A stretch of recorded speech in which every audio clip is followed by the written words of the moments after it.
Bom dia a todos. Bom dia. Antes de tudo, iniciaremos esta peça de teatro com um número musical da nossa colega Margarida. E esperamos que gostem.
Bom dia novamente. Antes de começar o teatro em si, vamos dar uma breve ideia de como consistia a mulher no Estado Novo.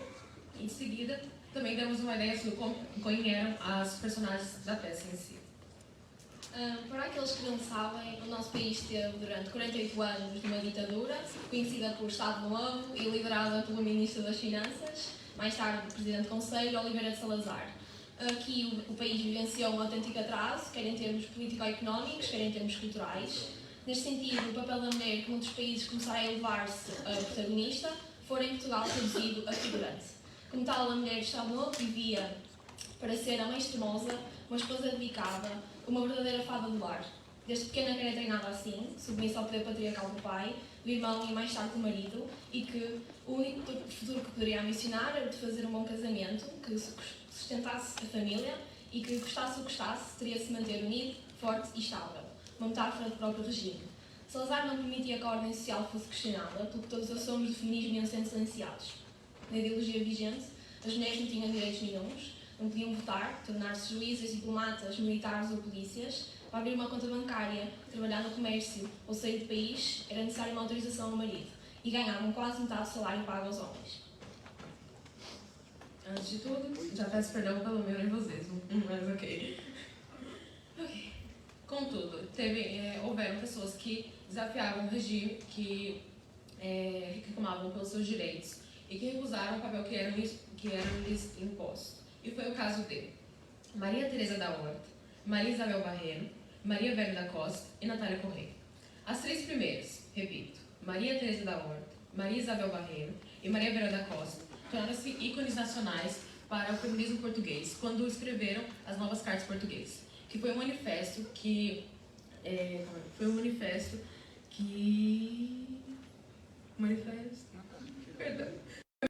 contra todas as formas de opressão, de conteúdos subversivos, políticos, mas também literários, que acabou se tornando um símbolo contra a ditadura. Quando estas se juntaram para construir uma teia de poemas, cartas, ensaios e contos, não imaginavam que o livro seria apagado pela censura e que acabariam indo para o tribunal. Ok. Já Natália Correia também foi uma outra figura que se tornaria muito importante para a cultura e para a sociedade portuguesa da segunda metade do século XX. Tinha uma personalidade muito carismática e combativa, que não tinha medo de tomar decisões e assumir posições que muitas vezes abalava os preconceitos enraizados e desafiava as convenções. defendia que a poesia era sexuada, tendo sido uma indignada crônica sobre tudo aquilo que oprimia. Escolhemos apresentar-vos esta dramatização no âmbito do tema do nosso trabalho colaborativo acerca da igualdade de género. Optamos por estas personalidades para elas serem então criminosamente desconhecidas pelos jovens em particular e pela sociedade portuguesa no geral. Esperemos que gostem e que fiquem a conhecer mais sobre a luta dos direitos da mulher em Portugal.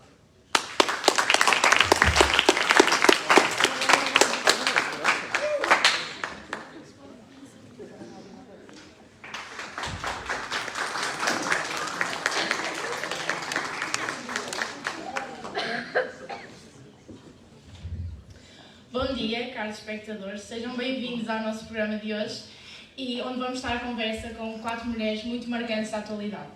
É com enorme prazer que vos apresento Maria Teresa, Maria Isabel, Maria Pedro e Natália Ferreira.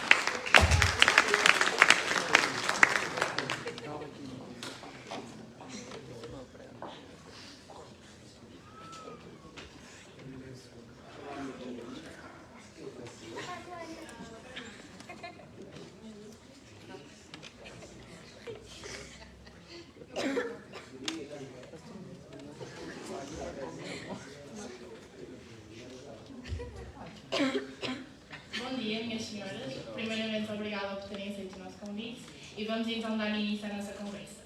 Como é que foi o vosso percurso de vida até se cruzarem? Nasci nos Açores e vim para com 11 anos.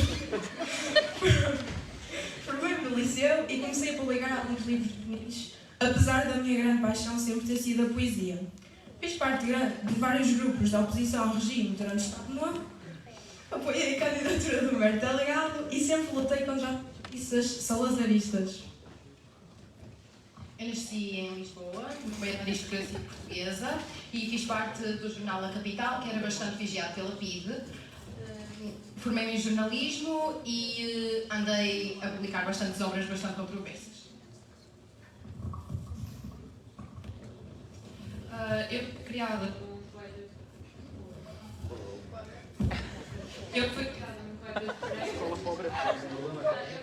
colégio de freiras e nunca gostei de matemática, no entanto adorava ler e escrever poesia. Mais tarde estudei filologia germânica e também psiquiatria. Integrei o Instituto de Investigação Industrial, onde eu conheci a Isabel.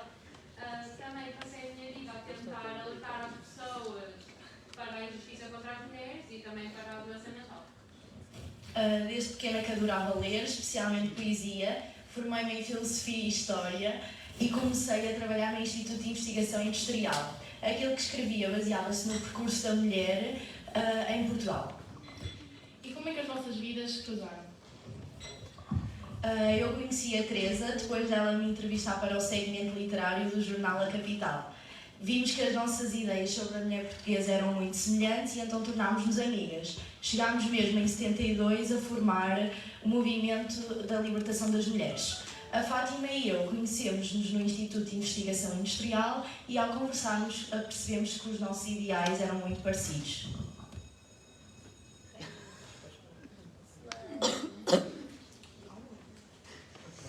Estas tragédias apareceram na minha vida porque precisavam de alguma editora que não tivesse medo da censura e da PIDE para poderem editar o livro das cartas. E foi aí que eu entrei. A censura não me assustava.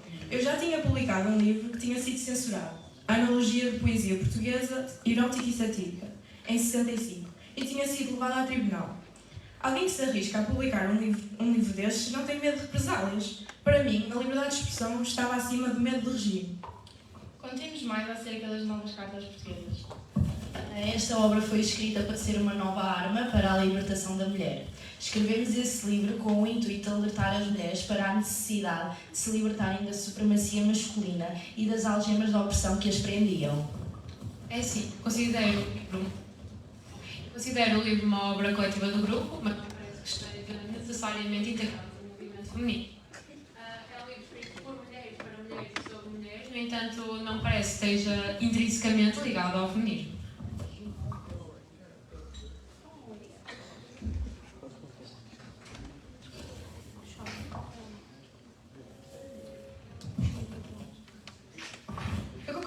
Isabel, eu também acho que este é um livro de libertação para as mulheres. Todos nós sabemos como é que elas viviam da Revolução de 25 de Abril.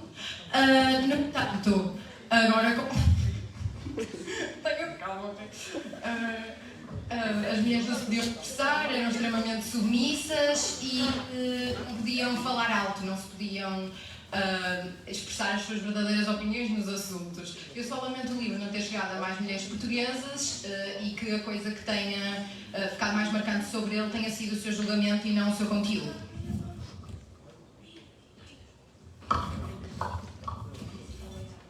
É algo louvável deste livro. Por estas 3 mulheres, elas desafiaram o regime, estavam a reclamar os direitos básicos delas, a recusar a subserviência e a criticar a ditadura. Foi um livro agitador, verdadeiramente impressionante. E o que é que vos levou a escrevê-lo?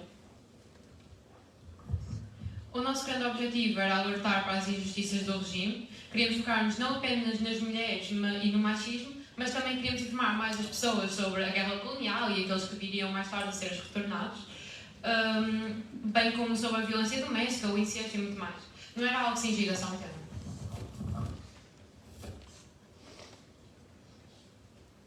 Sim, mas obviamente o público-alvo eram as mulheres.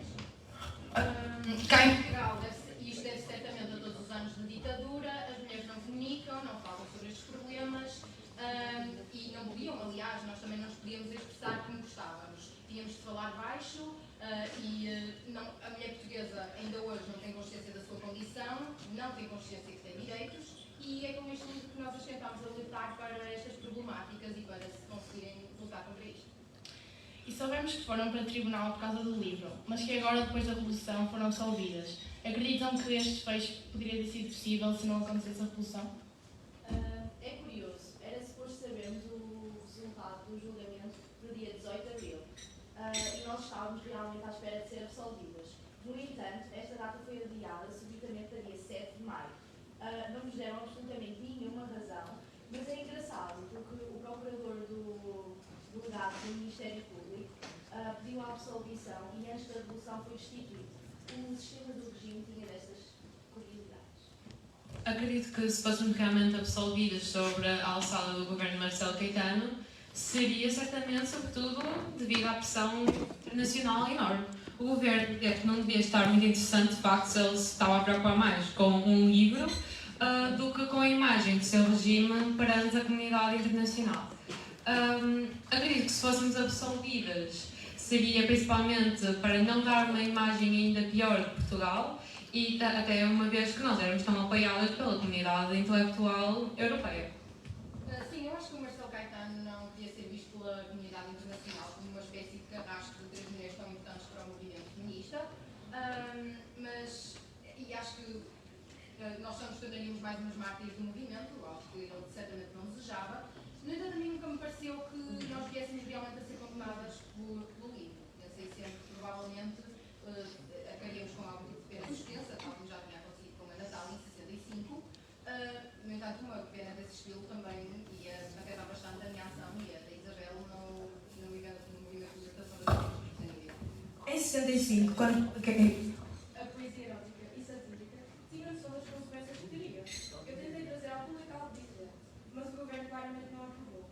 Tiraram-nos da circulação ao fim de 3 dias. Diziam que tinham um caráter fotográfico e que violavam os costumes do nosso país. Enfim, fui interrogada pela PJ, acusaram-me de abuso de liberdade de imprensa e só em 73 é que fui condenada por consciente público ofensivo do rigor, da ciência e da legalidade jurídica. Com pena suspensa.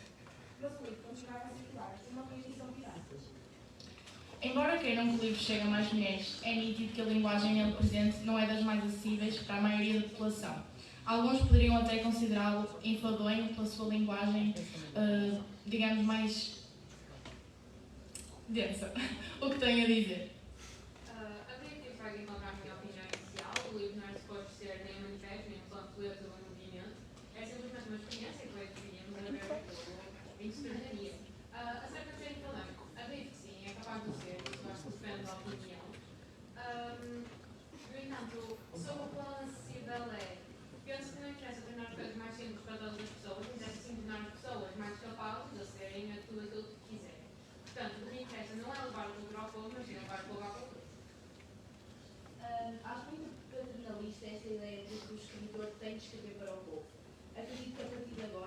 as mudanças das estruturas sociais cá em Portugal, é provável que deixe de haver esse problema da acessibilidade. Eu também concordo que nós não somos obrigadas a escrever coisas mais simples ou mal escritas ou mais claras. Eu acho que seria sim obrigatório que o Estado fosse capaz de proporcionar à população a educação necessária para não considerarem este tipo de obras enfadonho ou difícil de alcançar. Mas acho uma coisa engraçada que foi que toda a gente me disse até agora que o livro era chato e que não tinha conseguido terminar foram homens. As mulheres, todas que falaram comigo, ainda acharam todas o livro bastante interessante e conseguiram todas terminá-lo e perceber sobre o tópico. Não me parece que a linguagem do livro seja assim tão densa. A meu ver, para eu entender nem a palavra basta. Qualquer mulher que saiba ler conseguirá entender o propósito do livro e saberá bem o que eles anunciam. Muito bem. Onde é que se vê no futuro, agora que ocorreu esta revolução? Gostava de continuar a escrever, mas acho que talvez me venha a candidatar à Assembleia. Sabe, não há muitas mulheres a candidatar-se à política, eu gostava de mudar isso. Gostava também de continuar no retiro, na guarda, quando contasse com tantas figuras importantes e poucas, todos os dias me ensino algo novo e me abrem a mente para outras perspectivas. Mas não parece que lá tem fim. Esta minha arte não nos para a todos. Eu mesmo sobretudo no ensino, mas também na escrita, quero promover mais o português fora de Portugal e também a sua cultura. Para além disso, gostava de viajar, mas o futuro é uma carta. Vou continuar a lutar pelos direitos das mulheres, quer seja nos meus romances, quer seja fora de Portugal, quer seja com manifestações. A minha grande paixão, a escrita, é aquilo que sei que quero fazer. Eu acredito que o meu percurso vai ser feito sobretudo no jornalismo, que é continuar a escrever, a lutar pelos ideais de Abril, a continuar a militância comunista e a continuar a lutar pela liberdade de expressão e de imprensa no nosso país. Houve uma revolução, mas ainda temos muito por fazer. Não é preciso, é forma da tal. Muito bem, obrigada por nos terem esclarecido sobre acerca de vários assuntos e espero reencontrar-vos em breve.